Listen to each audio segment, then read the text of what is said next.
Jackson Pierce frowned at his vibrating phone. The name Michael flashed across the screen for the 5th time that morning. With an exasperated sigh, he swiped to answer. "This better be important," Jackson said, his voice as cold as the December air outside his corner office on the 40th floor of the Pierce Industries headquarters in Manhattan. "Jackie, my man, I need a huge favor," Michael said, his voice carrying that familiar tone that always preceded trouble. Jackson pinched the bridge of his nose. He had known Michael since their boarding school days, but sometimes he wondered how they remained friends. While Jackson had built a billion-dollar technology empire through discipline and sacrifice, Michael seemed determined to experience every pleasure life offered. "I don't have time for favors. The Nakamura merger needs—" "Please, man, just hear me out," Michael pleaded. "Remember that girl I told you about, Vanessa? Well, she wants to bring her roommate to dinner tonight, and I promised I'd bring someone for her." "Absolutely not," Jackson said flatly. "Find someone else." "There is no one else. Everyone I know is either married or out of town. It's just one dinner, Jack, 4 hours max. I really like this girl." Jackson glanced at the stack of reports waiting for his review. The Nakamura deal would cement Pierce Industries as the dominant player in sustainable energy storage. He had spent 3 years pursuing this merger. "I'm busy." "You're always busy," Michael countered. "When was the last time you did anything but work?" "Since Caroline." "Don't!" Jackson cut him off, his voice sharp enough to slice steel. "Don't mention her name." A tense silence hung between them. Finally, Michael spoke, his voice gentler. "Look, just this once. I'll never ask for another favor again." Jackson knew that was a lie. Michael would always need another favor, but perhaps a few hours away from the office would clear his head. "Fine. Text me the details." "You're the best, Jack. Le Bernardin at 8. Wear something nice but not too intimidating, and try to smile for God's sake." Jackson hung up without another word. Through the floor-to-ceiling windows of his office, he watched the city below, people scurrying like ants through the streets. Once he had been among them, hungry, ambitious, believing in things like love and destiny. That naive young man had died the day Caroline walked out, taking with her his ability to trust. At 35, Jackson Pierce had everything money could buy and nothing that truly mattered, but he had made his peace with that reality. Hours later, Jackson's driver pulled up to Le Bernardin. The restaurant's elegant facade glowed in the evening light as snowflakes began to drift lazily from the darkening sky. "Wait here, Thomas. This won't take long," Jackson instructed his driver as he stepped onto the sidewalk. Just as he reached for the restaurant door, a commotion caught his attention. A young woman was arguing with a taxi driver half a block away. "I gave you a 20. The fare was $12, the woman insisted, her breath forming small clouds in the cold air. "Lady, you gave me a 5. "That's what I got," the taxi driver replied dismissively. "That's impossible. It was my last 20. Please. I need the change." The desperation in her voice was palpable. Jackson found himself walking toward the confrontation, drawn by something he couldn't name. "Is there a problem?" he asked, his commanding presence causing both parties to turn. The woman looked up at him, and Jackson felt something shift in the universe. Her eyes were a startling shade of amber, framed by dark lashes now flecked with snowflakes. She wore a simple coat that had seen better days, and her brown hair tumbled in natural waves around a face that belonged in Renaissance paintings. "This is none of your business, mister," the taxi driver said gruffly. Jackson withdrew his wallet and handed the man a $50 bill. "Consider the matter settled." The driver's attitude changed instantly. "Yes, sir, thank you, sir." He quickly drove away. "You didn't need to do that," the woman said, clutching her worn purse tighter. "But thank you. I'll pay you back somehow." "That won't be necessary," Jackson replied, studying her face. There was something refreshingly authentic about her. No artifice, no calculation, just honesty and a quiet dignity despite her obvious financial struggles. "I'm Lily," she said, offering her gloved hand. "Lily Morgan." Jackson Pierce. He took her hand, surprised by the warmth that traveled up his arm from that simple contact. "Well, Jackson Pierce, now I owe you $38, Lily said with a smile that transformed her face, creating dimples in both cheeks. "Are you meeting someone?" he asked, nodding toward Le Bernardin. Lily's smile faltered. "Yes, actually, a blind date. My roommate's idea. I tried to tell her I don't have time for dating, but she insisted.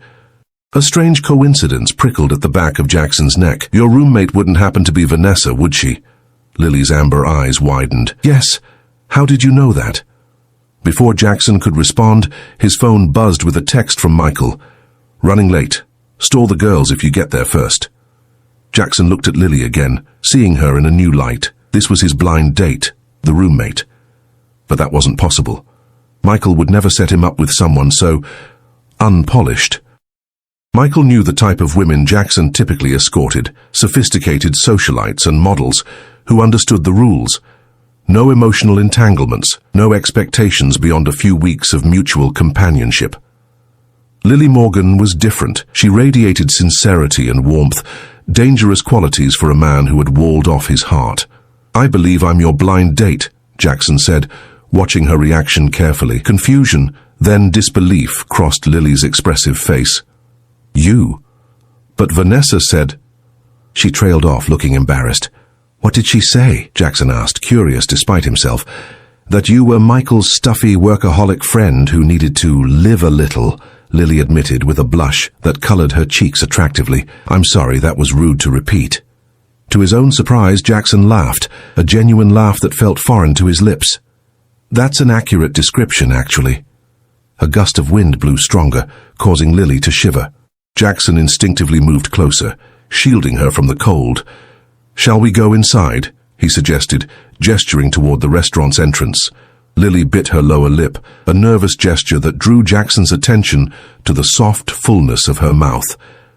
I should probably warn you that I don't belong in a place like this. I'm a kindergarten teacher. Places with more than one fork on the table intimidate me. Something about her honesty touched a place in Jackson, he thought, long dead. Tonight, you belong wherever you choose to be, he said softly. As they walked toward the restaurant door, snowflakes swirling around them, Jackson felt an unfamiliar sensation stirring in his chest. Possibility. Le Bernardin's interior was a symphony of understated elegance, soft lighting, pristine white tablecloths, and the gentle murmur of cultured conversation. Jackson watched as Lily took it all in, her amber eyes wide with undisguised wonder. This place is incredible, she whispered as the maitre d' led them to a private table near the window. I've walked past it 100 times, but never imagined I'd eat here. Jackson pulled out her chair, noticing the slight fray at the cuffs of her coat before she slipped it off. Beneath it, she wore a simple navy blue dress that, while modest, highlighted her natural grace.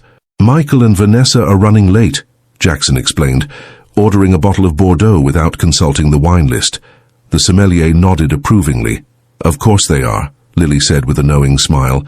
Vanessa operates on her own time zone. We call it Vanessa Standard Time, always 30 minutes behind everyone else. Michael's the same way, Jackson replied, finding himself mirroring her smile. I've programmed all our meeting times 30 minutes early in his calendar.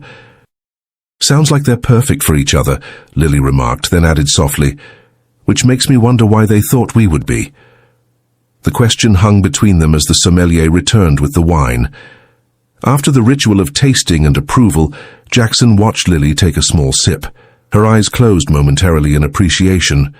This is wonderful, she said, though I should warn you that my wine expertise extends to red and white, with a specialty in whatever's on sale. Jackson found himself chuckling again, twice in one evening. A personal record in recent years. Honesty is refreshing in a world where everyone has suddenly become a wine expert. Oh, I'm brutally honest. It's a character flaw, according to Vanessa. Lily's fingers played with the stem of her glass.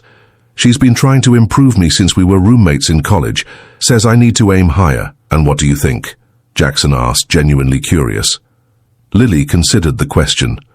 I think happiness isn't about aiming higher, but about finding meaning.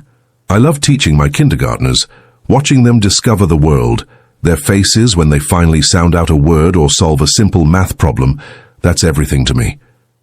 Jackson studied her, trying to detect any artifice or calculation in her words. There was none. In his world of corporate sharks and social climbers, Lily Morgan was an anomaly, a person without an agenda. That's admirable, he said finally. To find such satisfaction in your work. "What about you?" Lily asked. "Do you find meaning in your work, or is it just about the bottom line?" The directness of her question caught him off guard. Women he dated typically asked about his yacht or his vacation homes in Aspen and Santorini. They didn't probe into his soul. "Pierce Industries employs over 50,000 people globally," he answered carefully. "Their livelihoods depend on my decisions." "That's the CEO answer," Lily observed, her amber eyes seeing too much. "I asked about Jackson, not Pierce Industries." Before he could respond, his phone buzzed with another text from Michael. "Emergency situation with Vanessa's sister. Can't make it. Sorry to bail, but you two enjoy. Dinner's on me." Jackson looked up from his phone to find Lily checking her own message. Their eyes met in mutual understanding. "Let me guess," Jackson said dryly. "They're not coming." Lily nodded, a mix of embarrassment and amusement coloring her cheeks. "Vanessa claims her sister had a fashion emergency requiring immediate intervention."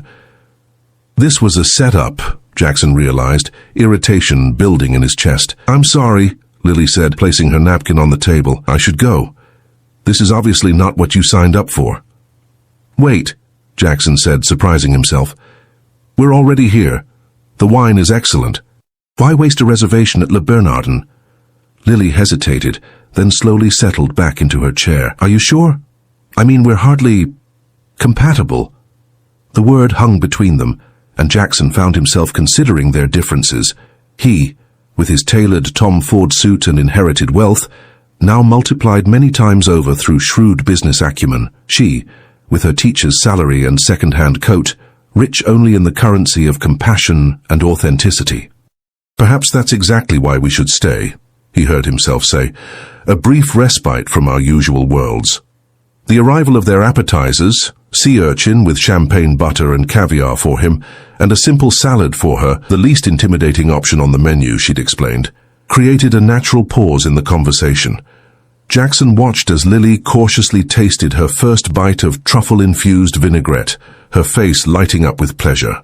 There was something captivating about her unguarded reactions, so different from the practiced poise of his usual companions. "Tell me about your family," Lily said, expertly steering the conversation away from their awkward realization. Jackson's face hardened slightly. "Not much to tell.